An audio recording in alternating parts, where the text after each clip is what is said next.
Halo teman-teman.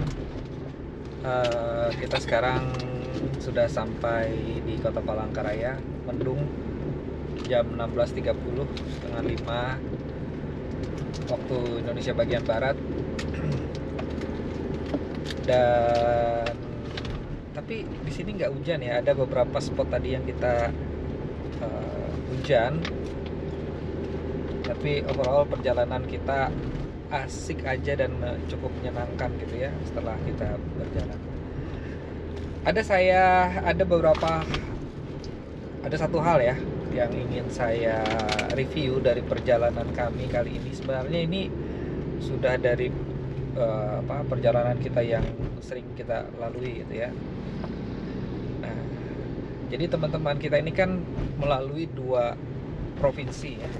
Provinsi Kalimantan Tengah dan masuk ke Provinsi Kalimantan Selatan melalui beberapa kabupaten. Kalau nggak salah tadi hitungan kita ada sekitar 17 kabupaten gitu. Nah, apa yang mau saya sampaikan adalah ketika kami berkendara masih di Provinsi Kalimantan Tengah, mulai dari Kota Palangkaraya masuk ke Pulang Pisau, kemudian Kabupaten Kapuas, masuk ke Kabupaten Barito Selatan, Barito Timur, gitu ya. Nah, jalan yang kita laluin nih ya teman-teman ya, jalannya itu aspal gitu. Cuman jalan yang kita laluin itu banyak yang berlubang gitu ya, bolong-bolong gitu. Kadang-kadang mulus, kadang-kadang ada kalanya dia bolong gitu. Jadi kita tidak bisa jalan itu dengan kecepatan yang konstan gitu. Misalnya kecepatan kita 80 km per jam aja ya, karena tiba-tiba saja di depan sana itu misalnya jalannya aspal yang licin gitu ya, tiba-tiba saja di depan sana ada lubang gitu ya. Dan ini memang beberapa kali kita temui beberapa lubang yang cukup tajam, apalagi dalam kondisi hujan.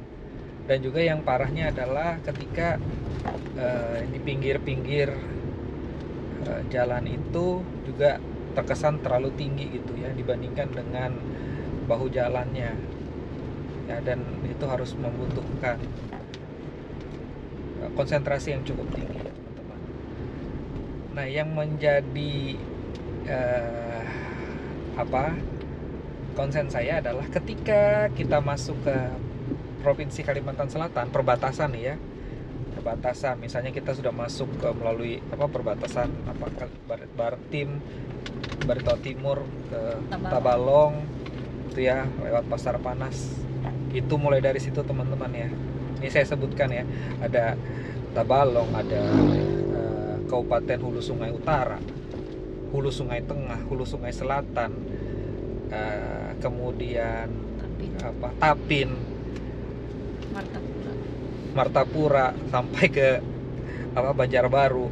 Bahkan ada jalan baru kemarin yang Mali-Mali itu antara Martapura ke Banjarbaru. Itu teman-teman jalannya, bukannya saya mau ngebandingin ya, tapi ini ada banyak nih anak-anak juga saksi. Kita tuh berkendara itu enak gitu, smooth jalannya gitu, panjang, smooth, nggak ada yang bisa bikin kita ibaratnya terbang-terbang dalam mobil walaupun kecepatan kita konstan 80 aja gitu ya.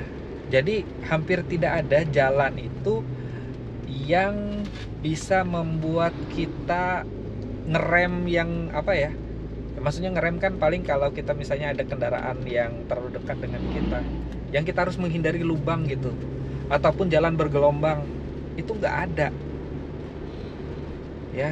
Itu kelebihannya gitu. Padahal kalau kita lihat jalan yang kami laluin kemarin, kontur tanahnya itu, terutama misalnya masih di kabupaten yang hulu sungai itu ya, itu orang-orang bangun rumah kan di atas rawa-rawa tuh. Mereka bangun rumahnya nggak ada yang langsung pakai pondasi gitu. Mereka pakai tonggak-tonggak yang dibikin dari kayu gitu ya. Konstruksi rumahnya itu artinya jalannya ini pun pasti ngelewatin rawa-rawa, bukan ya. Tapi yang anehnya adalah jalan mereka ini bagus aja gitu, nggak ada yang bergelombang-gelombang gitu yang bisa membuat kita loncat-loncatan dalam mobil.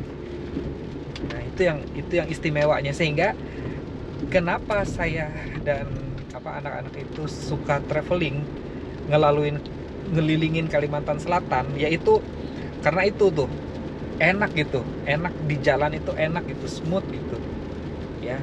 Tapi kita kan kembali ya, balik dari Kalimantan Selatan masuk lagi ke Kalimantan Tengah, ngelewatin Kapuas, kemudian Pulang Pisau. Nah, itu sudah mulai tuh jembatan bergelombang lagi, kemudian banyak lagi jalan-jalan yang berlubang-lubang gitu ya gitu teman-teman. Jadi tetap harus hati-hati. Saya tidak tahu di mana ininya ya, di mana salahnya itu, tapi ya dari yang kami alami ya seperti itu untuk travelingnya. Nanti kalau teman-teman mau lihat, mau coba yang saya bilang itu jalannya ya, misalnya Tabalong, Tanjung itu ya, kemudian Hulu Sungai Utara. Hulu Sungai Utara itu Muntai ya. Hulu Sungai Tengah itu apa? Barabai. Hulu Sungai Selatan itu Kandangan. Kemudian Tapin. Kemudian Martapura ya. Martapura. Nah, itu teman-teman jalannya tuh oke, mantap. Kemudian teman-teman akan disuguhkan dan pemandangan yang luar biasa. Park Meratus. Ya, kemudian ada yang namanya Park Meratus itu. Jadi teman-teman di kejauhan itu bisa ngelihat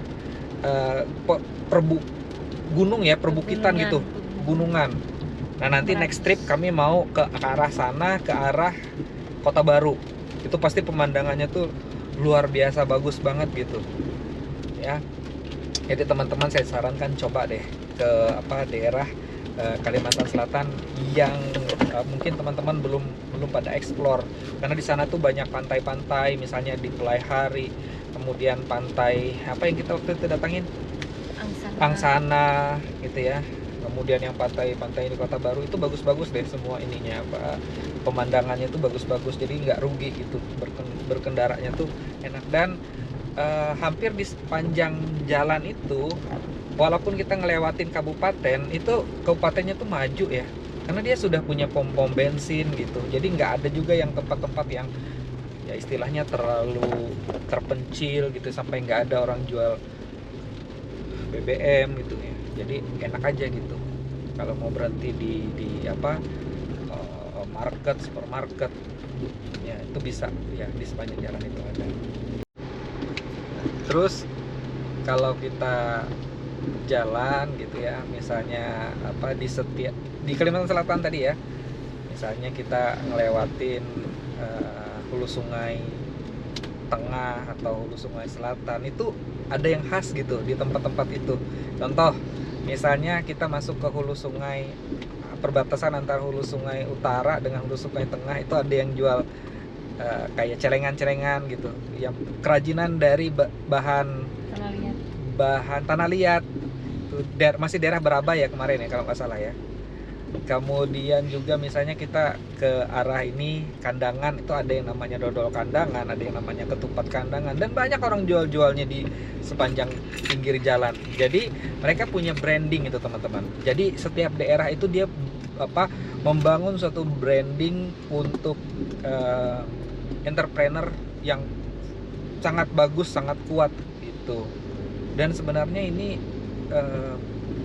paling tidak mendatangkan keuntungan ataupun mendatangkan income bagi masyarakat yang ada di sekitar situ gitu, dan juga pasti akan menambah penghasilan daerah gitu teman-teman.